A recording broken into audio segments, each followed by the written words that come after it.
श्री शिवाय नमस्ते प्रियम दोस्तों। भगवान शिव जी आप सबकी मनोकामना पूरी करें। इसी कामना के साथ आज का वीडियो हम शुरू करते हैं।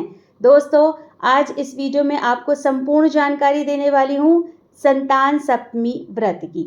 साल 2025 में संतान सप्तमी का व्रत 30 अगस्त दिन शनिवार को पूरे विधिवत तरीके से रखा जाएगा। हर माँ अपने संतान की दीर्घायु के लिए, उसके अच्छे उज्जवल भविष्य के लिए व उसके अच्छे स्वास्थ्य की कामना करते हुए इस व्रत को करती है। संतान सप्तमी व्रत में पूजा में चढ़ाने के लिए मीठे पुए या मीठी पूड़ियाँ बनाई जाती हैं।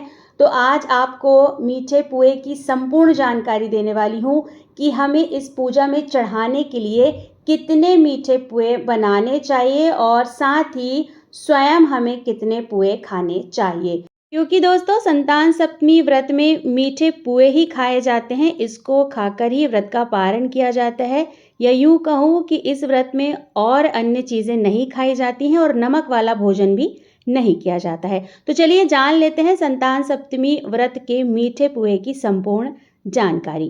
देखिए दोस्तों, प्रांतों के हिसाब से, राज्यों के हिसाब से थोड़े बहुत नियम जो हैं वो ऊपर नीचे हो सकते हैं। थोड़ी थोड़ी जो विधि होती है वो अलग हो सकती है। लेकिन अगर बात करूं कि संतान सप्तमी व्रत में पूजा में कितने पुए चढ़ाए जाते हैं, तो हमारे यहाँ का मैं आपको बता दूं, हमारे यहाँ कुल 14 पुए बनते हैं। इस व्रत में 7-7 चीज़ें चढ़ाई जाएं, इसका भी एक अलग महत्व होता है।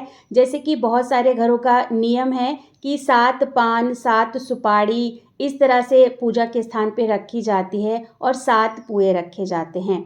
लेकिन हमारे यहाँ 14 पुए चढ़ाए जाते हैं। साथ ही साथ हमारे यहाँ 7 पान, 7 सुपारी, 7 हल्दी की गांठें इस तरीके से सजा करके हमारे यहाँ 7-7 चीज़ें रखी जाती हैं और विधिवत तरीके से उनकी पूजा की जाती है। लेकिन पुए जो है वो 14 चढ़ाए जाते हैं। मैं यूँ कहूँ दोस्तों कि 7 पुए का जोड़ा चढ़ाया जाता है, जैसे कि 7 दूनी 14।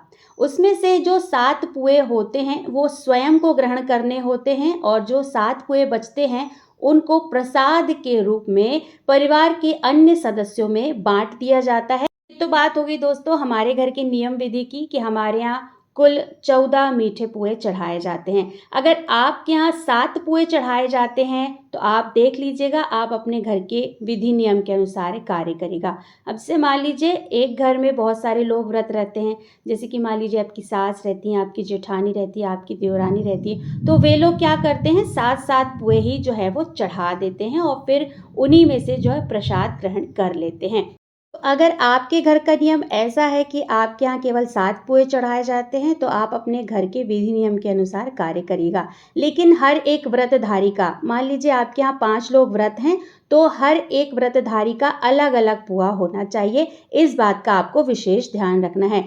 जैसे कि मान लीजिए मेरे यहाँ पर मैं और मेरे घर का कोई अन्य सदस्य इस व्रत को कर रहा है, तो मैं मेरे हिस्से के 14 पुए अलग बनाकर चढ़ाऊंगी और सामने वाला जो व्यक्ति व्रत रख रहा है उनके हिस्से के अलग 14 पुए बनाकर चढ़ाऊंगी। तो आपको इस बात का ध्यान रखना है, अलग अलग जितने भी लोग घर में व्रत रख रहे हैं, अगर आपके यहाँ 7 पुए चढ़ाए जाते हैं तो आप अलग से अपने 7 पुए चढ़ाएं। और फिर जैसे कि हमारे यहाँ 14 पुए चढ़ाए जाते हैं, तो अगर मान लीजिए आपके यहाँ भी 14 पुए चढ़ाए जाते हैं तो आप अपने हिस्से के अलग अलग पुए बनाकर चढ़ाइए। अब संख्या जितनी भी हो, 7 पुए आपके यहाँ चढ़ाए जाते हैं तो आप 7 चढ़ा लीजिएगा। 14 पुओं की संख्या अगर आपके यहाँ चढ़ाई जाती है तो आप 14 पुए चढ़ा सकते हैं। ये तो बात हो गई कि हमें पूजा में कितने पुए चढ़ाने चाहिए। अब बात कर लेते हैं कि हमें स्वयं कितने पुए खाने चाहिए। तो देखिए हमारे घर का रिवाज है कि 7 पुए जो हैं वो हमें ग्रहण करने हैं। जब हम पूजा के बाद व्रत का पारण करते हैं तो हम वही 7 पुए खाते हैं और दही के साथ खाते हैं। दूध के साथ हमारे यहाँ जो है वो पुए नहीं खाए जाते हैं। दही के साथ खा लिए जाते हैं और नहीं तो केवल पुए ही खा लिए जाते हैं, लेकिन दूध के साथ नहीं खाया जाता है। अब कई लोगों का प्रश्न ये होता है कि 7 पुए नहीं खाए जाते हैं। तो देखिए, जो पुए आपको स्वयं खाने हैं तो आप थोड़े छोटे छोटे उन पुओं को बना लीजिएगा, लेकिन कोशिश करिएगा कि 7 पुए आप स्वयं ग्रहण कर सके। उन 7 पुओं में से आप किसी को भी वो पुए ना दें। तो आप जो खुद खाने वाले हैं उनको थोड़े छोटे साइज़ का बना लीजिएगा और फिर पूरे 7 पुए मतलब छोटे साइज़ के बना लेंगे ना तो आप आसानी से उसको खा सकते हैं। विशेष तौर पे आपको इसी बात का ध्यान रखना है कि जो 7 पुए आप बना रहे हैं वो 7 पुए आप स्वयं ग्रहण करिए। बाकी के जो 7 पुए हैं वो अपने बच्चों को भी आप दे सकते हैं और घर परिवार के अन्य सदस्यों में भी प्रसाद के रूप में वितरित कर सकते हैं।